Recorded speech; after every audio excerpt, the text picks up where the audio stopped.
శ్రీ గురుభ్యో నమ. మహాగణాపతి నమ. శివాయ గురు నమ. శ్రీ కామేశ్వరి నమ. టోరీ శ్రోతలకి శుభోదయ శుభాకాంక్షలు. నేను మీ సోమేశ్వర శర్మ సిద్ధాంతి.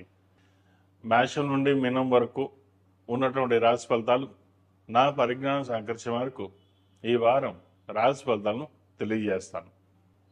ఈ రాశి ఫలితాలు జూలై 5వ తారీఖు నుండి 11వ తారీఖు వరకు వర్తిస్తాయి.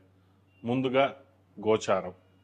వృషభ రాశిలో కుజుడు, మిథున రాశిలో రవి, కర్కాటకంలో బుధ గురువు, సింహరాశిలో శుక్రుడు కేతువు, కుంభరాశిలో రాహు, మేన్ రాశిలో శని. రాశి ఫలితాలు. తదుపరి కర్కాటక రాశి. కర్కాటక రాశి వారికి ఈ వారం మిశ్రమ ఫలితాలు గోచరిస్తోంది.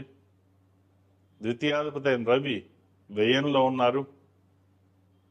అదేవిధంగా చతుర్థ లాభాధిపతి అయిన శుక్రుడు ద్వితీయంలో ఉన్నారు కేతువుతో కలిసి.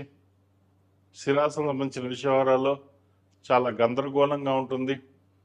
వచ్చిన అవకాశాలు చేజారిపోవడం, ఫ్లాట్ కానీ ఇల్లు కానీ అమ్మేసి కొన్ని అప్పులు తీరుద్దాం అనుకుంటే అది వెనక్కి వెళ్ళడం, ₹1కి ₹10 ఖర్చు ఉంటుంది.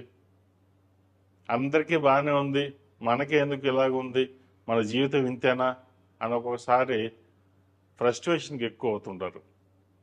ఏదైనా సరే మనసు పరిపిదలుగా ఆలోచిస్తుంటుంది. అటు వెళ్దామా ఇటు వెళ్దామా. అష్టంలో రాహు ఉన్నారు. అష్టంలో రాహు అంత బలంగా లేదు. దూర ప్రాంత ప్రయాణాలు కానీ, అదేవిధంగా ఆస్తులకు సంబంధించిన విషయాలు కానీ వాటి విషయంలో జాగ్రత్త వహించాలి. ఉద్యోగ సంబంధించిన విషయాలు కావచ్చు, ప్రభుత్వ రంగంలో ఉన్న వారికి అనుకూలంగా ఉంటుంది. ఒక శుభకార్యాన్ని నిర్వర్తించాలి అని ఆలోచన చేస్తారు. వివాహ ప్రయత్నాలు చేస్తున్న వారికి, పునర్వివాహ ప్రయత్నాలు చేస్తున్న వారికి ఈ వారం చక్కగా ఉంది. మంచి సంబంధం కుదురుతుంది.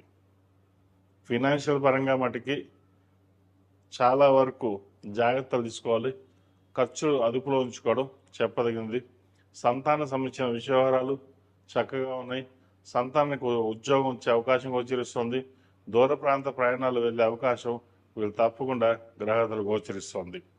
పంచమాధిపతి అయిన కుజుడు లాభస్థానంలో ఉన్నారు. పంచమ దశమాధిపతి అయిన కుజుడు లాభస్థానంలో ఉన్నారు. సప్తమ అష్టమాధిపతి అయిన శని భాగ్యంలో ఉన్నారు. భాగ్య శని వీరికి చక్కగా ఉంది. ఏదైనా ఒక కార్యక్రమం తలపెడితే అది దిగ్విజయంగా పూర్తవుతుంది. ఈ రాశివారు ప్రతిరోజు ప్రతినిత్యం హనుమాన్ గుర్తులతో దీపారాధన చేయడం, శివతాండవ స్తోత్రం పఠించడం చెప్పదగినది.